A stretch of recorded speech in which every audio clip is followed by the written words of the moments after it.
राज्यात विधान परिषदेच्या 16 स्थानिक स्वराज्य संस्था मतदारसंघाच्या निवडणुकांचा कार्यक्रम जाहीर झाला असून ठाणे स्थानिक प्राधिकरण मतदारसंघात ठाणे आणि पालघर जिल्ह्यातील एकूण 20 स्थानिक स्वराज्य संस्थांचा समावेश होतो। या निवडणुकीत दोन्ही जिल्ह्यातील एकूण 1064 मतदार आपल्या मतदानाचा हक्क बजावणार आहेत। यामध्ये दोन्ही जिल्ह्यातील महापालिका, नगरपरिषदा आणि नगरपंचायतीचे थेट निवडलेले नगराध्यक्ष, निवडून आलेले लोकप्रतिनिधी तसेच स्वीकृत नगरसेवकांचा समावेश आहे, अशी माहिती ठाणे जिल्हाधिकारी डॉक्टर श्रीकृष्ण पांचाळ यांनी दिलेली आहे।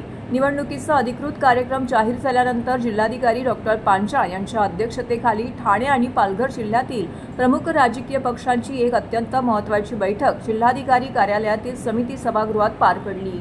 या बैठकीत त्यांनी सर्व राजकीय पक्षांना निवडणूक आचारसंहितेचे काटेकोरपणे पालन करून प्रशासनाला सहकार्य करण्याचं आवाहन केलं आहे। निवडणूक आयोगाने जाहीर केलेल्या कार्यक्रमानुसार राज्यातील 16 स्थानिक प्राधिकारी मतदारसंघांमध्ये ठाणे मतदारसंघाचा समावेश आहे। या संपूर्ण निवडणूक प्रक्रियेवरती जिल्हाधिकारी डॉक्टर श्रीकृष्ण पांचाळ हे मुख्य निवडणूक निर्णय अधिकारी म्हणून स्वतः लक्ष ठेवून असून त्यांच्या मार्गदर्शनाखाली निवासी उपजिल्हाधिकारी डॉक्टर संदीप माणी हे सहाय्यक निवडणूक निर्णय अधिकारी म्हणून जबाबदारी सांभाळत आहेत। राजकीय पक्षांच्या बैठकीत माहिती देताना जिल्हाधिकारी डॉक्टर श्रीकृष्ण पांचाळ यांनी निवडणुकीच्या कायदेशीर टप्प्यांची आणि अधिकृत वेळापत्रकाची सविस्तर घोषणा केली। त्यानुसार 25 मे दिवशी निवडणुकीची रीतसर अधिसूचना प्रसिद्ध केली जाणार असून त्यानंतर खऱ्या अर्थाने निवडणूक प्रक्रियेला गती येईल। मान्य भारत निवडणूक आयोगाने नुकताच ठाणे आणि पालघर या स्थानिक स्वराज्य संस्थेचा विधान परिषदेचा निवडणूक कार्यक्रम जाहीर केलेला आहे आणि त्यामध्ये ठाणे आणि पालघर दोन जिल्हा मिळून हा एक मतदारसंघ आहे। त्यामध्ये सर्व महापालिका, नगरपालिका आणि नगरपंचायत अशा स्थानिक स्वराज्य संस्थेची निवडणुकीचा कार्यक्रम वेळापत्रक मान्य निवडणूक आयोगाने जाहीर केलेलं आहे। त्या अनुषंगाने ही आचारसंहिता ही अंमलात आलेली आहे।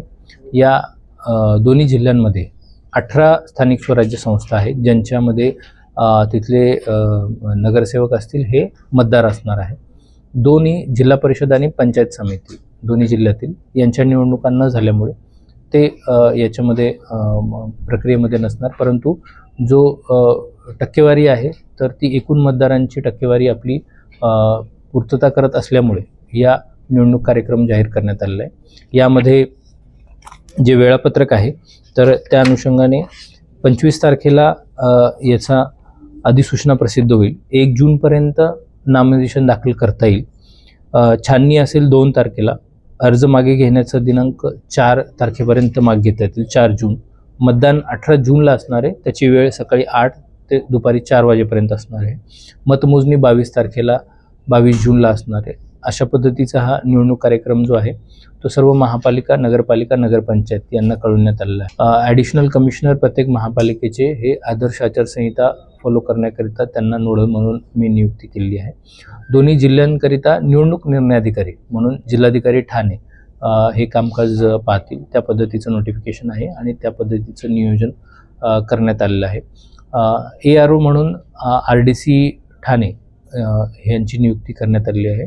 त्याच पद्धतीनं पालघर हा नवीन जिल्हा जो आहे तो 2014 मध्ये तयार करण्यात आला होता, तर तिथले देखील RDC हे ARO म्हणून कामकाज पाहावे याकरिता आपण प्रस्ताव तसा पाठवलेला आहे। जी निवडणूक प्रक्रिया आहे तर ती पारदर्शक आणि त्याच पद्धतीने भयमुक्त वातावरणात पार पाडण्याकरिता जे आचारसंहितेचे निकष आहेत ते सर्व महापालिकांना, नगरपालिका, नगरपंचायतना कळवण्यात आलेले आहेत आणि त्या पद्धतीनं जे विविध कक्ष स्थापन करणं असेल, अधिकाऱ्यांच्या नियुक्त्या असतील, या प्रक्रियेमध्ये ती प्रक्रिया सुरू करण्यात आलेली आहे। सूचनांप्रमाणे ही निवडणूक प्रक्रिया पार पाडण्यात येईल। प्रशासनाने त्या पद्धतीने पूर्ण तयारी केली आहे। यामध्ये प्रत्येक नगरपालिका, नगरपंचायत आणि महापालिका निहाय जे तिथले नगरसेवक असतील ते म्हणजे आपले मतदार आहेत आणि स्वीकृत नगरसेवकांच्या बाबतीमध्ये माननीय भारत निवडणूक आयोगाच्या काही सूचना आहेत, तर त्या पद्धतीनं आपण मार्गदर्शन मागवलेलं आहे। सद्यस्थितीमध्ये जी आपल्याकडे माहिती आलेली आहे त्यानुसार 1064 इतके मतदार आता 18 स्थानिक स्वराज्य संस्थांमध्ये आहेत आणि स्वीकृतच्या बाबतीत निर्णय झाल्यानंतर तो आकडा फायनल करण्यात येईल। 1 ते 17 परिशिष्टमध्ये माहिती जी नगरसेवकांची मागून आपण ते मतदार म्हणून पब्लिश करतो, तर त्या पद्धतीनं ते माहिती संकलन सुरू आहे आणि ती आल्यानंतर या पद्धतीनं ती माहिती पब्लिश करण्यात येईल। नाही, या बाबतीमध्ये राजकीय पक्षांची बैठक माझी झाली। हरकतीपेक्षा त्यांचे मागचे काही ऑब्झर्वेशन्स होते की 2016 नंतरच्या ज्या काही निवडणुका झाल्या होत्या त्यामध्ये स्वीकृत नगरसेवकांना मतदानाचा अधिकार होता. तर त्या पद्धतीनं आपण ऑलरेडी मार्गदर्शन मागवलं आहे. ती सूचना प्राप्त झाल्यानंतर आपण त्या सूचनांप्रमाणे कारवाई करू. यासोबतच मतदान केंद्रांच्या बाबतीमध्ये आणि सर्व सविस्तर माहिती त्यांना देण्यात आली. तर त्या पद्धतीनं त्यांचेही काही सजेशन्स वगैरे होते, तर त्या पद्धतीनं प्रशासनाने ते विचारात घेतलेले आहे. माझ्या सर्व CP ऑफिस असतील, SP ऑफिस असेल, त्याच पद्धतीनं महापालिकेचे ॲडिशनल कमिशनर असतील, नगरपालिका आणि नगरपंचायतचे CO असतील, यांच्यासोबत माझी बैठक झालेली आहे. आदर्श आचारसंहिता अंमलबजावणी आणि आपल्याला जे समितीनिहाय, कारण काही समित्या आत्ता काही गठीत केल्यात आणि काही होणे बाकी आहे, तर त्या समितीनिहाय कसं कामकाज करायचं आहे या पद्धतीनं समन्वय बैठक माझी झालेली आहे आणि त्या पद्धतीनं सूचना देण्यात आलेल्या आहेत. दोन्ही जिल्ह्यांचा व्याप मोठा असल्यामुळे समन्वयामध्ये हे काम व्यवस्थित पार पाडलं जाईल या पद्धतीचं नियोजन करण्यात येत आहे. आदर्श आचारसंहिता फॉलो करण्यासाठी आपण प्रत्येक महापालिका, नगरपालिका आणि नगरपंचायत यांना कळवलेलं आहे आणि इलेक्शन कमिशनच्या गाईडलाईन्स काही आलेल्या आहेत. 2016 आहे, त्याच्यानंतर एक कॉम्प्रिहेन्सिव्ह गाईडलाईन्स आल्या होत्या, त्या सगळ्या शेअर केल्या. त्यांचे जे काही प्रश्न असतील त्या पद्धतीने त्यांना सांगितलेलं आहे.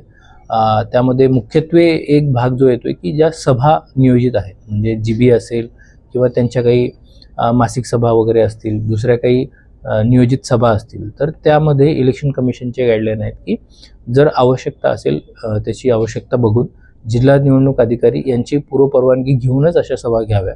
तर त्या पद्धतीने सूचना देण्यात आलेल्या आहेत, जेणेकरून आचारसंहितेचा भंग होणार नाही. त्या पद्धतीचा त्यांचा प्रस्ताव आल्यानंतर त्यांना अजेंडा घेऊन तो इकडे प्रस्ताव द्यायला सांगितलेला आहे आणि आल्यानंतर त्याची तपासणी करून त्या पद्धतीनं त्यांना अटी शर्तीवरती मान्यता देण्यात येईल.